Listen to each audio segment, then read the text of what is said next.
Hello, I'm Emma Ashford, a Senior Fellow in the Reimagining U.S. Grand Strategy Program at the Stimson Center.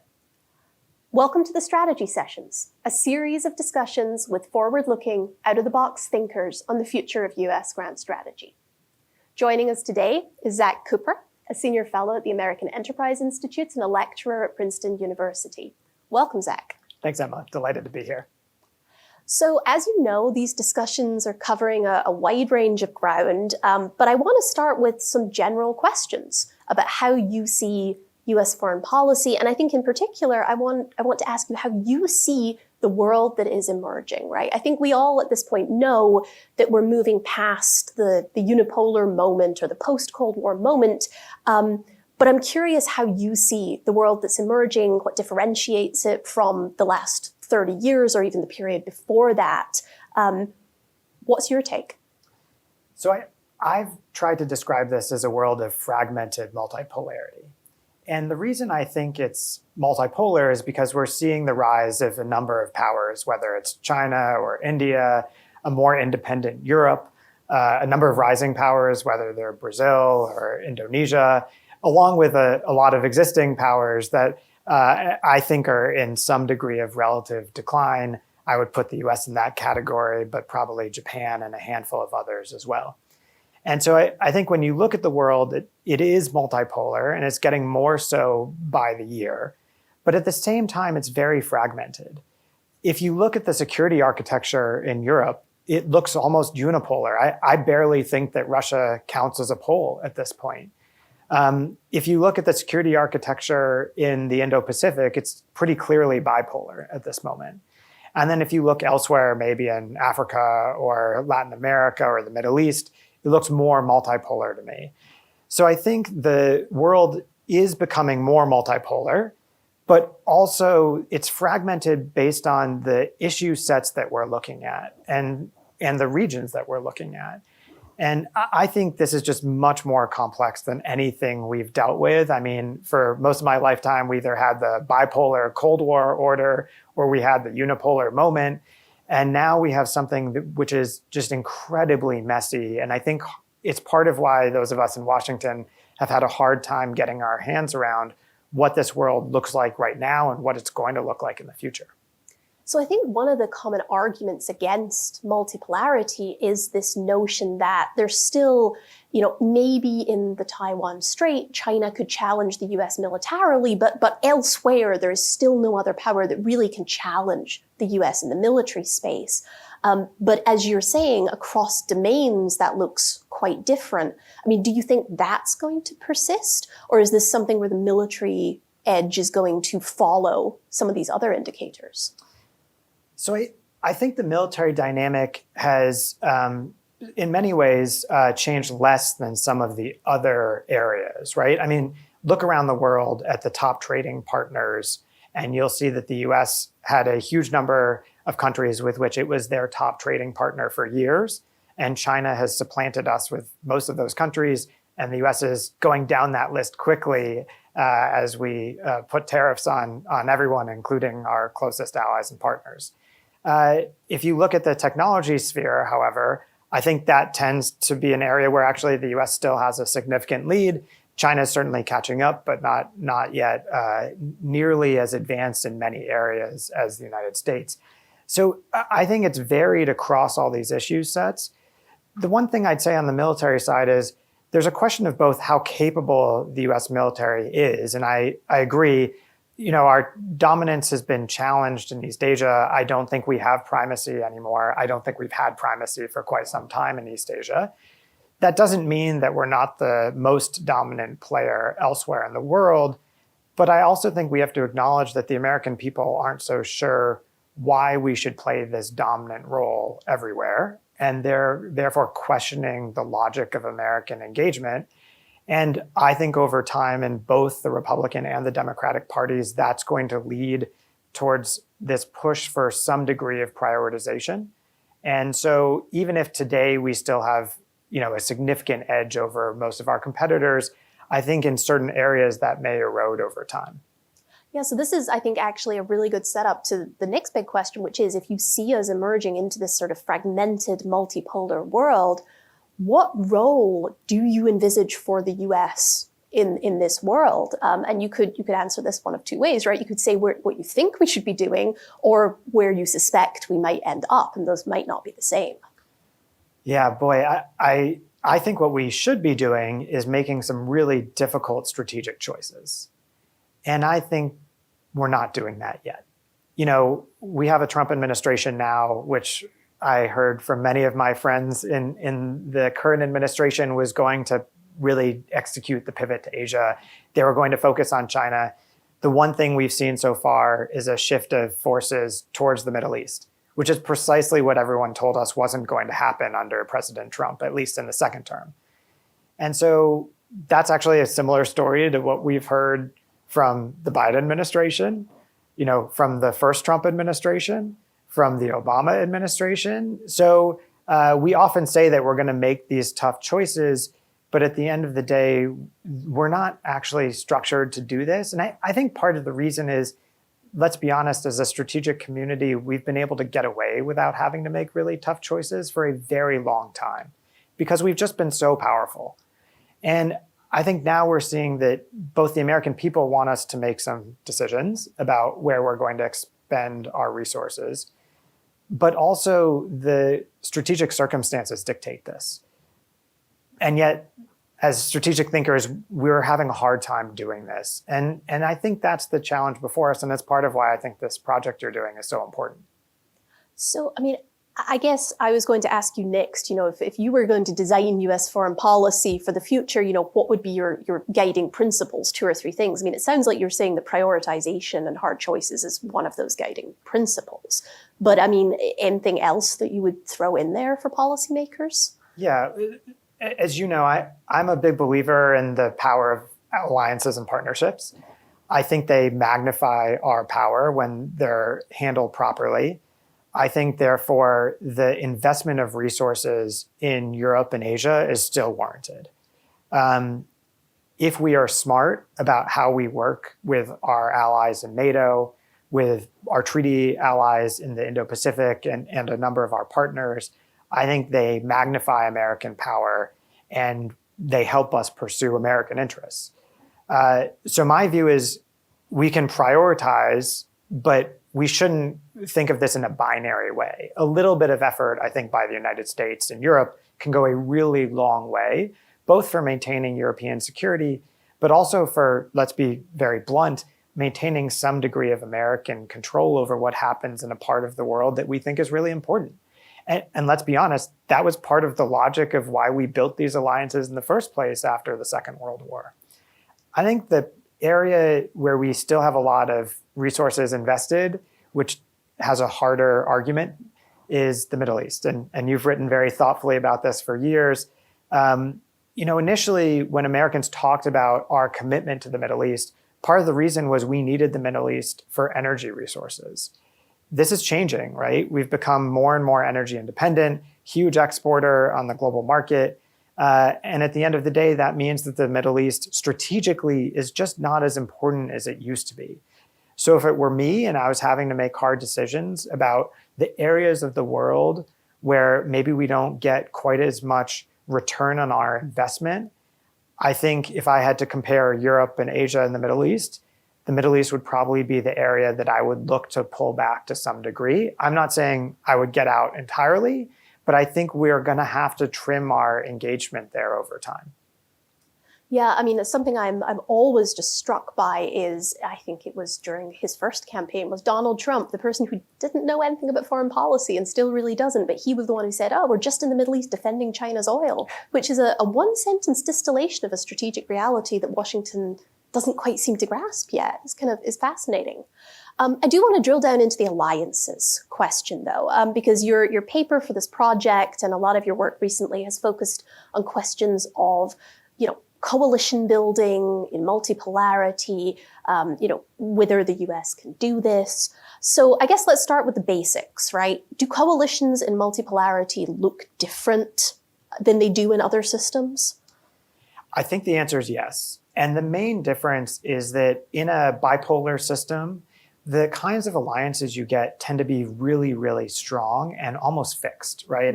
And you know this well as an international relations theorist, right? There's all of this research that suggests that bipolar systems tend to be sort of stable in some ways because you know who the main protagonists are. They don't change overnight. And so these alliances basically form and they tend to continue for many, many years.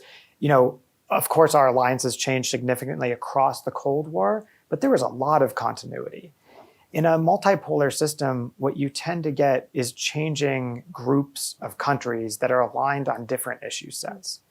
And this is part of what I think we're having a very hard time with right now.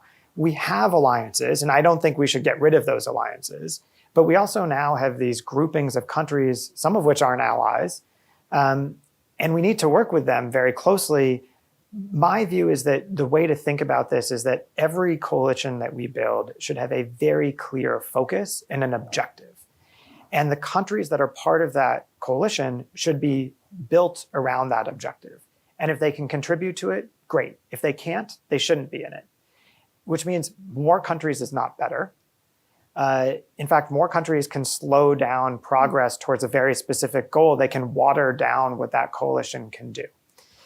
Now, I think the Trump administration, in some ways, they understand this. You know, the Quad, for example, they just put out a statement that said that they need to have a much more focused group that can deliver results. And that's basically right in my mind. Now, NATO, for example, I think the Trump team is trying very hard to get NATO to focus on one thing, which is the defense capabilities needed to deter Russia effectively.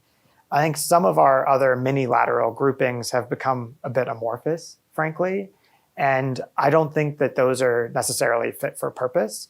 I'll just say one bit of good news here, which is I'm not sure that our competitors have groupings that are fit for purpose either. I can't think of a group that is less aligned on big strategic issues and interests than the expanded BRICS coalition. And so I don't think the US has this right today, but I don't think China and Russia do either. Shanghai Cooperation Organization might give it a run for its money. But I want to come back to that point later, because I think we're going to talk a little bit about sort of competing coalitions in the Indo-Pacific. But let's talk for just a minute about whether this sort of flexible coalition building is something that the US can do. Because I often struggle with this notion that we need to sort of keep every alliance we have and then build new ones that are fit for purpose. And whether, in one case, whether that's even possible, right? Because it's just too much. So that's one sort of question or problem with it. But on the other hand, I wonder, because sometimes I see people looking at things like the Quad and trying to say, well, how can we make those more like NATO? Or how can we bring together our Indo-Pacific alliances and our European alliances so that they're more interoperable and, work closer together? And I wonder if the US is just capable of doing this, or if we've become so used to rigid, bureaucratized alliances. Yeah, I think you're right that rigidity in alliance relationships can be advantageous. It can be reassuring to the allies. But it's also not what you need when you're trying to build a flexible group of coalitions, right? Coalitions should come together for a purpose. Once they achieve that objective, they may go away. And I think that's fine. I think part of the challenge we have right now is often when American leaders want to go make a big announcement, they think, okay, well, let's add countries to this group. Let's add missions to this group. I actually think that's exactly the wrong idea. And getting back to a very realistic focus on deliverables, I think is the only way forward. Now, that's going to mean that probably some alliances that don't deliver are going to be in question. I'll give you one, which is the US-Thai alliance, right? If you look at polls in Thailand, the Thai leadership, the expert community increasingly sees the US as more of a threat than an ally. I don't think that's a foundation for long-term success in any alliance. But you mentioned the Quad, right? I think the Quad can do a lot. It's a grouping of countries that are all willing to balance against China in certain areas. But when the Quad tries to do other things outside of that remit, I think often it's struggled. And so we've just got to be ruthless, I think, in trying to direct these groupings that we're building. And if those groupings aren't delivering, then frankly, I think senior leadership should acknowledge that and either withdraw or try and change the groupings to be ones that can deliver specific results.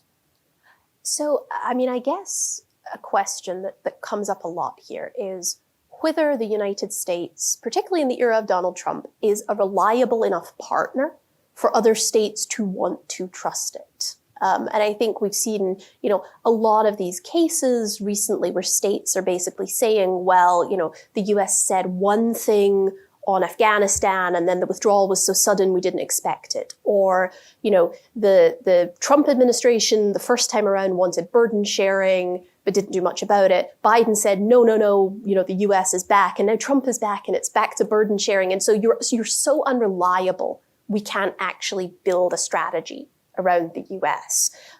Is this accurate as a criticism? I do think it's accurate. I don't think it means that we can't build coalitions and keep alliances alive, but I think it makes it harder.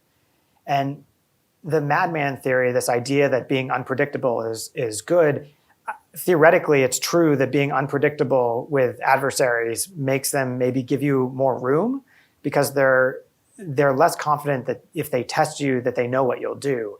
The challenge, as you noted, is that when you do that with allies, it makes them more cautious about aligning with you.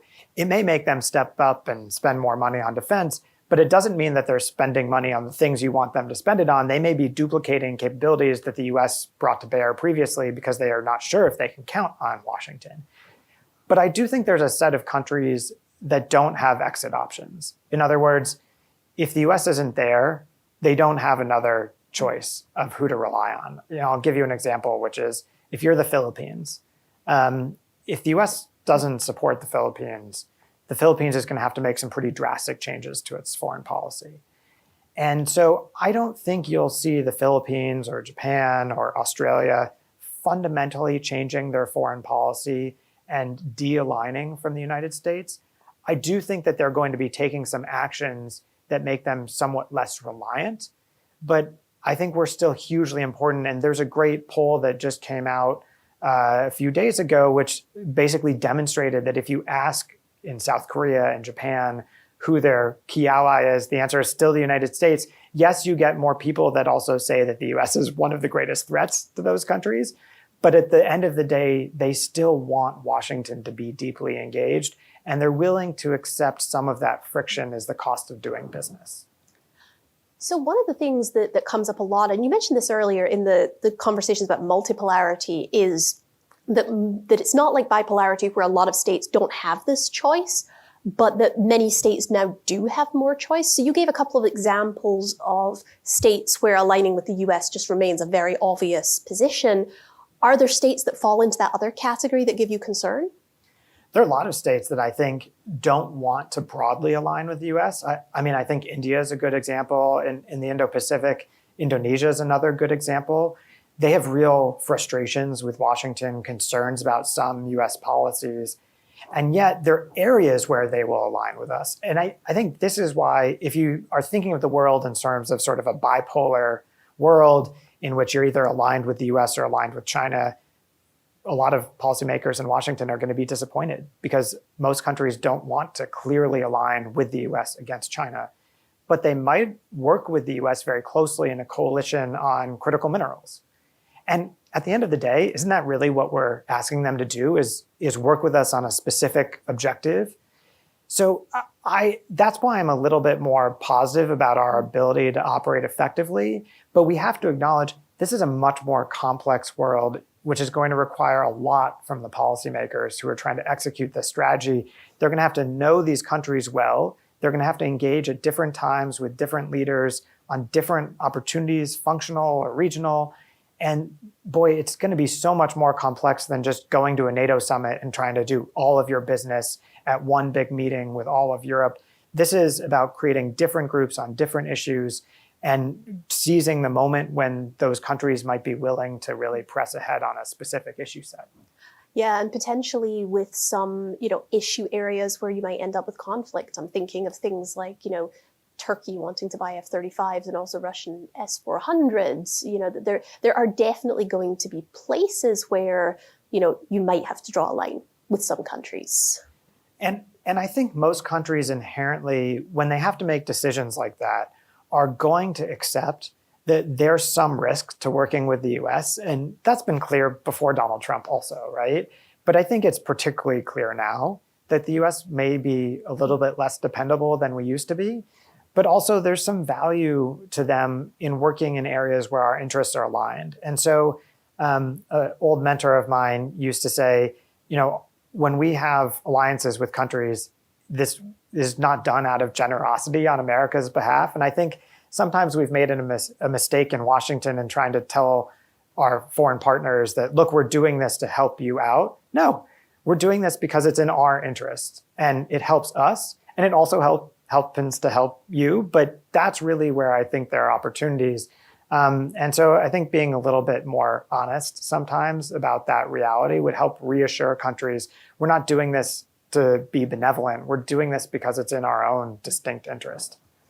Yeah, so I want to come back to let's just say to the authoritarian side of this problem, or the competitors' side of this problem, because you said something that I think I've heard quite a lot about in Washington, which is, the US has these networks of alliances that are greatest strength, and China cannot replicate that success.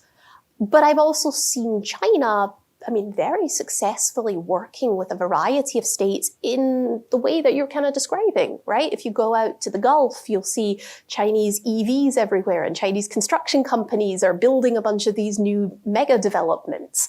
And China seems very willing to work with states on specific issues in a flexible way. Are we maybe underestimating the Chinese ability to build coalitions or alliances?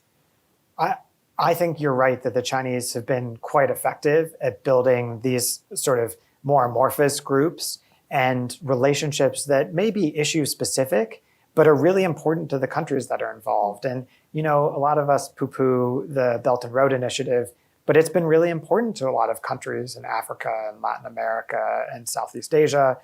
So I think China has some real strengths in this area.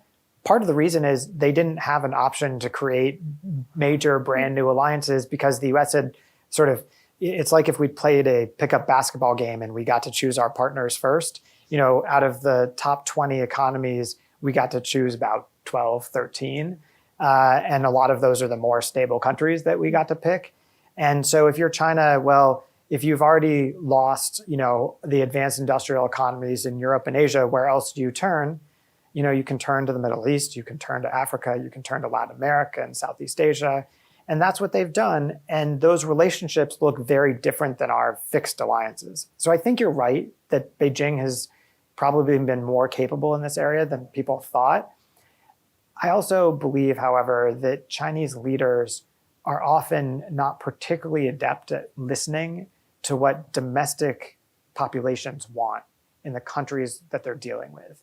And some of this is that the Chinese system doesn't always train their diplomats to do this effectively. And so I think over time, our system is probably going to make us a little bit more adept at dealing with a lot of countries. But we have to be able to offer something. And I think what you've seen from this administration and the last one is what most countries want is economic engagement with the United States. And when we pull out of the Trans-Pacific Partnership, when we put tariffs on countries, we leave the door wide open for China to come in and make some economic offerings, which are ultimately what most of these governments are really looking for. So I do worry that in the last couple of years, I think the Chinese have made a lot of headway, and I think we've taken several steps back. So this also makes me think of, again, sort of another common wisdom here in DC, which is that the US and China are in competition for countries around the world. And I think this is just, we're porting our Cold War mentality to today. But again, it seems a little more complicated than that, right? It's these cases where China is very much engaged economically and the US is a security provider. And I'm not thrilled about that, but it also seems to me that neither side is sort of winning that competition either. I think that's exactly right. And part of what it demonstrates is in the Cold War, right? Take our allies in Europe, which you've written a huge amount about. We had essentially an alliance structure which had similar security interests and similar economic interests, right? We had a capitalist system going up against a socialist system. We had democracies going up against largely autocratic systems. And so you had similarities in each of the blocks. I think now you've got huge variation across these groupings. And that's why countries are going to depend on the US and on China and on other parties in different ways. And the blocks are not going to be so set. I was at the Shangri-La dialogue recently listening to President Macron talk at great length about strategic autonomy and how this was the answer for countries in Southeast Asia. This was not a pro-US speech. This was a speech about having autonomy from both the US and China. And I think we've got to accept going forward that even some of our allies and partners are going to have different interests, and they may suggest that, over time, other countries should align more with them and less with us. And that's just part of this new evolving multipolar world. Yeah, even in the Cold War, it might be worth looking a little less at Western Europe and a little more at, say, Egypt, for example. Or the Indo-Pacific, right? Which, was much more varied in terms of political structures and alignments. So, if the US is to engage in this kind of flexible coalition building, if we're going to compete with China on this front, whatever that means, what does your success look like? What is your vision for how the US, I don't want to say win the competition, but what would a success in 30 years look like? This is such a tough question. I'm not sure that I fully have the answer in my head, but I think it comes back to this fundamental issue of what are our objectives? And I think for most of the last 100 years, our objective, you may disagree with this, has been to prevent the rise of a hostile hegemon on the Eurasian continent.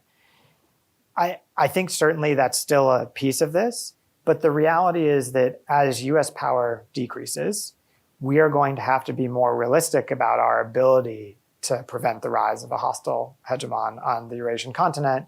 And I think we're going to have to ask some hard questions about what that means our actual interests are. And so I think we have to sort of begin this discussion from the foundation of what we think the American people realistically want to be doing overseas now.